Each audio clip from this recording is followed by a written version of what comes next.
Welcome back to the Deep Dive. We're diving into something today, kind of a fascinating topic. It's where the love of the game meets the thrill of the gamble, right? We're talking about the NBA and its interesting, I guess, relationship with sports betting. Oh, definitely. It's a real head scratcher, Yeah, for our listeners who are super into the business side of basketball, get this. The NBA, they want to have their cake and eat it too. Right. They're cashing in big time on these deals with betting giants, but at the same time, they're telling players, don't even think about it. Yeah, they're trying to walk this tightrope. I mean, they want to rake in those profits from the partnerships, but also keep the game, clean, above board. Talk about a balancing act, right? For sure, for sure. So set the stage for us. How did the NBA become this big player in the sports betting world? Well, they didn't just dip their toes in, they went all in. Like a cannonball. Basically. Yeah. Back in 2018, they became the first major American sports league to actually partner with a gambling company, MGM. Yeah, and they didn't stop there. They've since partnered with FanDuel, DraftKings. Yeah, it's a lot of money we're talking about. So they're really diving in head first. But, that's got to make it kind of awkward to then turn around and tell their own players they can't place a bet. Oh, absolutely. It's a mixed message for sure. And it's not just the league itself either. Individual teams are getting in on the action too. Oh, really? Remember how, the Celtics won the championship last year? Well, they celebrated by signing a deal with FanDuel for, get this, a documentary series. Hold on.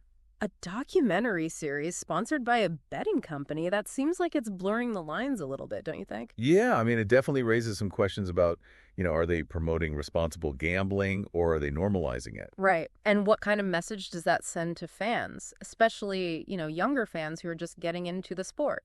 It's a valid concern. Mm-hmm. Some argue that these partnerships could make it harder for fans to separate the excitement of the game from the temptation to place a bet, especially when it's so integrated into everything they're seeing and hearing about the sport. Right. It's like putting a delicious donut in front of someone and saying, oh, yeah, but you're on a diet. Exactly. So with all these deals and partnerships, how does the NBA reconcile that with the need for a level playing field? They're tackling it from a few different angles, but their main strategy, the big one, is education. Think mandatory training sessions for everyone, players, coaches, even the staff. Wait, so the guy who hands out the towels has to go to betting school? Pretty much. Yeah. They're not messing around. They cover all the league's anti-betting policies, and it's not a one-time thing either. Every year, everybody's got to go through these sessions to stay in the game. Okay, so they're taking the education part seriously. But what happens if someone's like, you know what, I'm good. I think I know the rules. I'm going to skip class today. Well, they better have a good excuse and a fat wallet. Skipping those sessions can cost them a hefty fine. We're talking $100,000. $100,000? Ouch. That's an expensive study break. So they're laying down the law, but has anyone actually dared to break these super strict rules? So are we talking parking tickets here, or have there been any real cases of players getting busted for, putting their money where their mouth is, so to speak? Oh, there have definitely been some high-profile cases. Really? Remember Jontay Porter? Oh, yeah. He played for the Toronto Raptors, right? That's right. Got hit with a lifetime ban from the NBA. A lifetime ban? Seriously? What'd he do? Bet against his own team or something? It's even crazier than that. Not only did he bet on NBA games, and yes, some involved the Raptors, but he also shared, insider info with other gamblers. Whoa. Talk about a rookie mistake. Except, he wasn't even a rookie, was he? Nope. I guess the NBA had to make an example out of him, right? They've got to protect the integrity of the game. Absolutely. If fans start thinking the games are rigged, nobody wins. Right. No more fans, no more viewership. But let's be real, hearing about these mega deals with betting companies 1 minute and then these crazy strict rules the next, it's got to be kind of tough for these players to wrap their heads around. Oh, absolutely. Even for those of us who follow this stuff closely, it can be confusing. I was reading this article of this lawyer who specializes in sports betting, and he was saying that a lot of people, even within the industry, don't fully understand all the ins and outs of these regulations. It's complicated. So you're saying even seasoned pros could accidentally trip up? It's possible, yeah. Yikes, okay. So it sounds like those training sessions the NBA is doing, they're really important. What about the players' union, the NBPA? Are they doing anything to help these guys navigate this whole minefield? The NBPA is definitely on board with the whole education push, especially for rookies just coming into the league. Dalton Knepp got drafted by the Lakers this year. Right. So for guys like him, they really lay down the law. No betting. Period. Keep it simple. I like it. Exactly. And it's important to remember that, this focus on fair play isn't new for the NBA. They've been emphasizing this for years, long before betting became legal in all these states. Right. It's not like they're just jumping on the bandwagon now. Exactly. Okay, so the NBA is all about education, and they have a zero-tolerance policy. Got it. But what about other leagues? Like, what's the deal with the NCAA? Are they singing from the same hymnal? That's where things get interesting. Oh. While the NBA is, holding firm on its stance, the NCAA has actually kind of loosened its grip a little bit on betting. Wait, seriously, the NCAA college sports, they're more relaxed about betting than the NBA. It seems counterintuitive, right?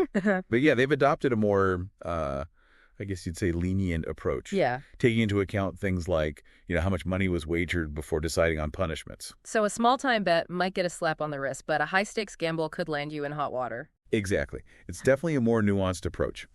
And this difference in how they handle things between the NCAA and the NBA is where things get really, really tricky for players. Sure. Especially those moving from college to the pros. Oh, yeah, that makes sense. It's like all of a sudden the rules of the game have changed. Exactly. Imagine going from a system where the severity of your actions is judged on a case-by-case basis to one where any violation, big or small, has the same result, a hardline consequence. Talk about a culture shock. Right.